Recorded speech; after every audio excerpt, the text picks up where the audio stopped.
is arguably one of the greatest Christmas films of all time, with the young Kevin McCallister at its helm. When Kevin gets left home alone by his family and thieves attempt to break in, Kevin must defend his home and fight off the intruders. It's a family-friendly adventure, but there are some very dark theories floating around that could ruin this Christmas classic for you. So today on Beyond the Screen, we're going to be counting down the top 10 dark theories about Home Alone that might be true.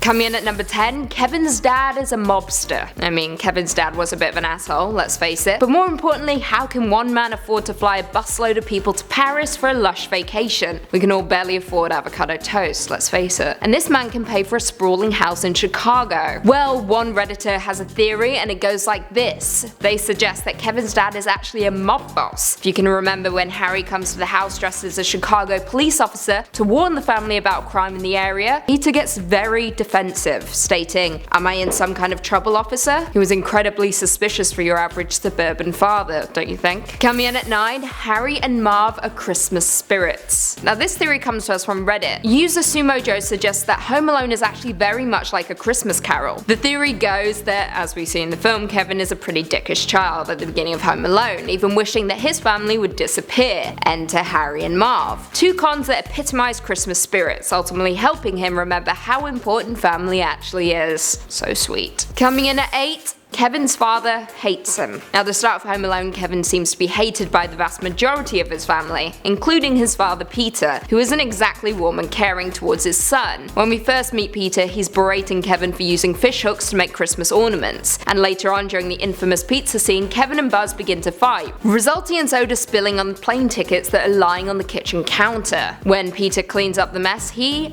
accidentally throws out Kevin's plane ticket, but no one else's. Bit of a dick. Coming in at number 7, Buzz is a psychopath. I mean, this was kind of obvious from the very beginning. Honestly, anyone who owns a pet tarantula should be on a watch list in my eyes. Regardless, siblings can bring tension no matter your family dynamic. However, in Home Alone there is a very apparent rivalry, almost hatred, between Kevin and his older brother Buzz. So how exactly is he a psychopath? Well, first of all, he convinces Kevin that old man Marley is a serial killer. Secondly, he eats all of Kevin's cheese pizza. Dick. And thirdly, he is not concerned at all when the family realize that Kevin has been left home alone. To top it off, when Kevin asks if he can sleep in Buzz's room to avoid sharing a bed with his cousin, the bedwetter, Buzz responds with, "I wouldn't let you sleep in my room if you were growing on my ass." Coming in at number 6, Old Man Marley's wound is a metaphor. As we know, Home Alone takes place during Christmas, with the character of Old Man Marley being somewhat of a spirit guide for Kevin. Now, the second time we encounter the old man in the church, we catch a glimpse of his hand wound up close, seemingly showing the blood stemming from the middle of the man's hand and gradually beginning to heal. Now, this is not a Jesus metaphor, if that's what you're thinking. That's what I was thinking. It is during this time that the man reveals to Kevin that he was estranged from his adult son and has been for years. However, from that point on, the wound on his hand begins to heal more rapidly throughout the film. When he finally reconciles with his family, the wound has completely gone. This has given us a theory that perhaps the wound was a physical manifestation of Marley's relationship with his son. It's dark, but interesting nonetheless. Coming in at number 5, Gus Polinski is the devil. Could it be? Could Gus Polinski, the music man, the late great John Candy, actually be the devil himself? As we know in Home Alone, Gus offers Kevin's mother Kate a ride home from Scranton to Chicago so she can get home to her son. However, just before Gus is introduced, an exhausted Kate tells the airline agent that, "I will get home even if I have to sell my soul to the devil himself." Enter Gus, who immediately jumps into frame and offers a ride. Redditor Honest Coxie suggests that even though Kate takes the ride, she could have stayed at the airport, waited for the next flight and arrived home at the exact same time as the rest of her family. It is almost as if the devil played tricks on her, wouldn't you say? Coming in at number 4, Mr. Duncan and the pigeon lady were lovers. Now this theory comes to us from Home Alone 2, Lost in New York. Kevin befriends two new characters, Mr. Duncan the toy shop owner and the pigeon lady, a homeless woman who has pigeon friends. Now though the characters never meet, Screen Rant suggests that they were actually former lovers, and that Mr. Duncan left the pigeon lady because she couldn't have children children. Jeez. This is apparent in the film when the pigeon lady discusses being in a relationship in the past and that her former partner left her. That's all the information we get. However, it is apparent that she lived somewhat of a luxurious life since she often sneaks into Carnegie Hall, informing Kevin that she's seen everyone from Frank Sinatra to Ella Fitzgerald, perhaps during the days when she was dating the wealthy Mr. Duncan. In at number 3, Uncle Frank put a hit out on Kevin. I mean, this is arguably one of the darkest theories on our list, and we shouldn't laugh, but this is pretty damn funny. Kevin is hated at the beginning of Home Alone, as we previously stated. Yes, he's obnoxious, but he's just a kid. However, one Redditor has a theory. He believes that Kevin overheard some seriously damning information about Uncle Frank. What information? We're not sure. Likely tax evasion or something along those lines. Whatever the information, it prompts Frank to ensure that Kevin is left behind in Chicago, and he hires the Wet Bandits to kill Kevin. This is apparent when Kate realized Kevin has been left behind, with Uncle Frank stating, "If it makes you feel any better, I forgot my reading glasses." Not only that, but multiple times throughout the film, both Harry and Marv state that they are going to kill Kevin. Jesus. In at number 2, Kevin is Jigsaw. This theory took flight pretty recently, and honestly, I believe it.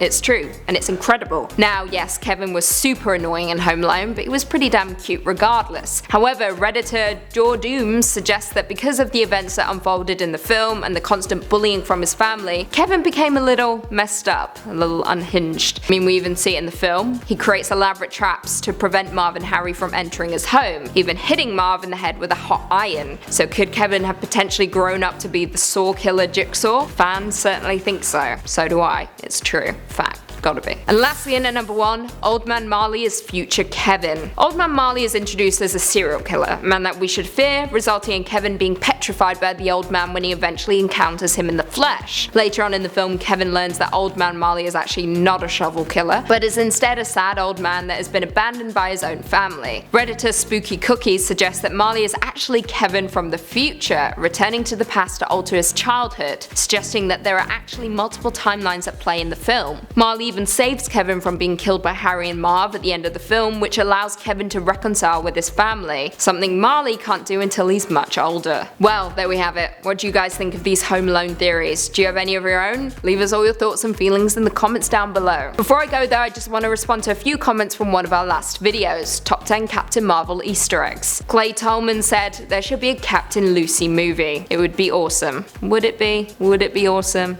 I don't think so. What would my superpower even be? Let me know. Dr. Mania said, please tell me you didn't stop hosting at Top 5 Scary Lucy. My family loves that channel and we would all be heartbroken to see you leave. Don't worry, I'm not here to break hearts. I'll be hosting on both Top 5 Scary and Beyond the Screen. And you'll still get your daily Lucy fill. Don't fret. If you haven't already, be sure to give this video a big thumbs up, subscribe and turn on notifications so you never miss another Beyond the Screen vid. And until next time, see you later.